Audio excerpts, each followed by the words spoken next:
Pototan Police may natumod na nga persons of interest sa natabo nga pagpang-hold up kahapon. Si Daryl Marie Sarmiento nakatutok live. Daryl? Said nagapadayon pa sa gihapon ng hot pursuit operations ng Pototan MPS matapos matumod ang mga person of interest sa natabo nga pagpang-hold up. Tatlo ka mga pangayaw nga ginakabig persons of interest ang padayon nga ginaayam sang kapulisan sa Pototan Iloilo iniangod sa pagtapan sang 1.7 million pesos halin sa finance officer sang isa ka courier company sa barangay Rumbang kahapon sang aga. Para man sila nga mga previous na mga records na mga Sa tiyon nga madakpan sa kapulisan, ang tatlo ka mga persona, kaso nga robbery, force intimidation kag grave threat ang ila sini pag-aatubangon. Sa karon, hindi pa matulid sang kapulisan kung paano natiktikan sa mga suspek nga may ginauyatan nga dako nga kantidad nga kwarta ang biktima nga inog deposito sa bangko.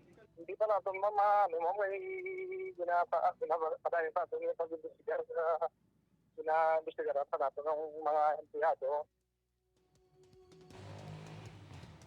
Said kahapon, naghatag na sang abiso si IPPO Director Colonel Gilbert Guerrero sa mga establishmento nga siguraduho ng ila seguridad nila binakon may dala nga dako nga kantidad. Said? Madamang salamat, Daryl Marie Sarmiento.